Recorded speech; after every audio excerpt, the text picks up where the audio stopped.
That's all we ever wanted, right?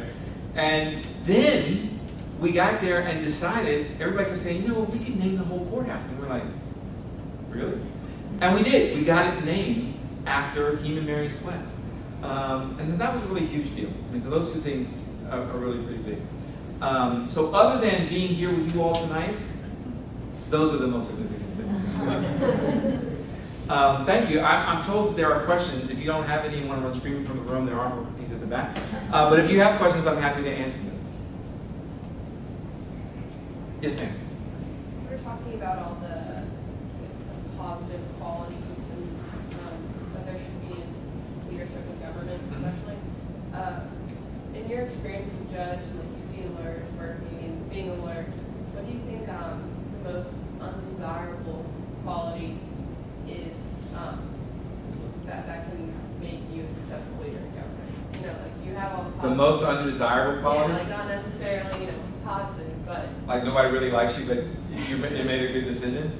I think you have to be willing to make the call no one else is going to make. You have to be willing to take the hit, and you have to do it if you think it's the right thing to do. They hired you in that job. They trust you in that job. Your job is to make the call, even if nobody else agrees with you. I can tell you where that happened for me in particular. When I signed up to work at the county attorney's office, there was a concept in the law that's called immunity, sovereign immunity. States have it. The rule was when I signed up that counties didn't get it. And basically what it is, I'm the sovereign, I rule. So he who has a goal rules. So that means you couldn't actually sue the state for money, which was a good thing. I mean, it's a pretty good defense. Oh, sorry, you can't sue. And when I got there, I thought the county should have it because it made sense because I thought they were a subdivision of the state. It was like county and state and county.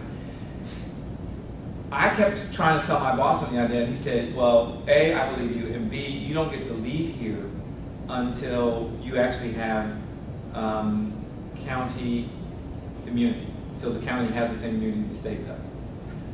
I kept pumping that up. So we had the biggest lawsuit in Travis County. It was worth millions of dollars. We got sued by this company that worked on the criminal court building.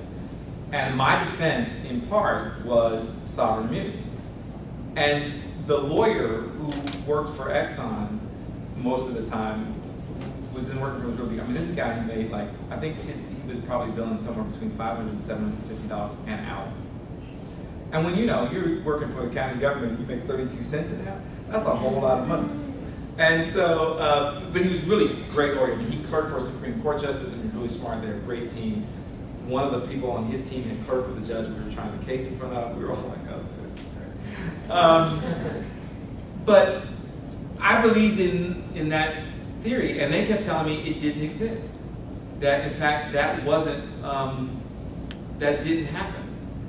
And so, that theory wouldn't work.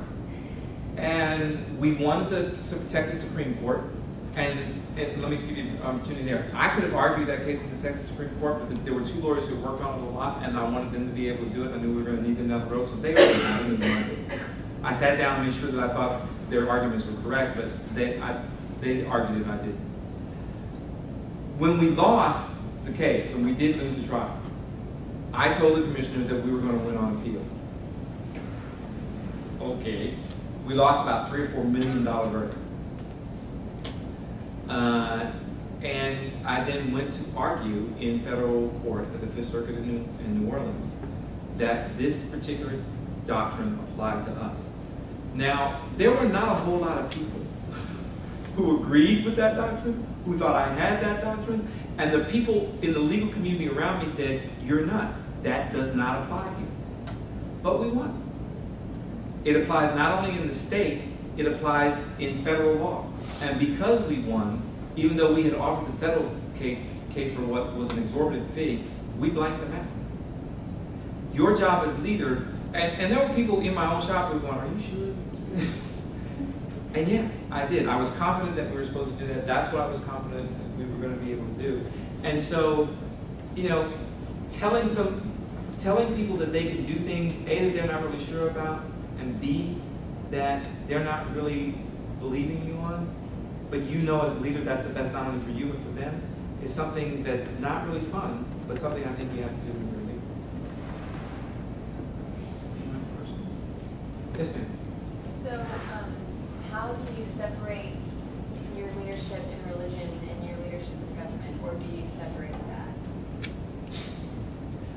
It's really, for me, that's really easy. I am a huge, huge believer.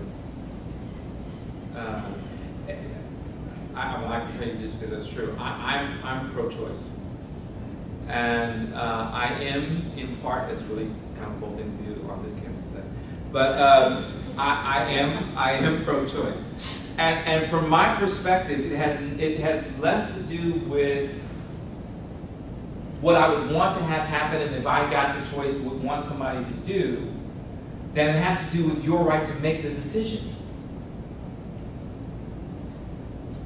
Because at the end of the day, I'm not the one who's got to deal with the consequences. If you're believing in my religion, I'm not the one who's got to face the judgment seat. You do. Why would I want to dictate for you a decision where I don't have to face the consequences for your decision? I will tell you I don't think that may be a good idea. I may even counsel you against it, but do I think you have the right to do it? Yeah. It's the same choice I'm giving. Do not do this. Thou shalt not. But I can choose to do it.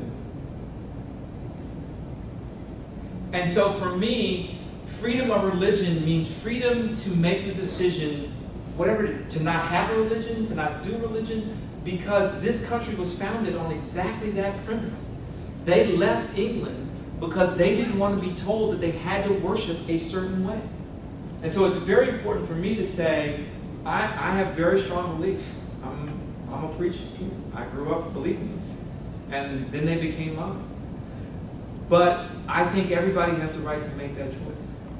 And that choice is what's really critical.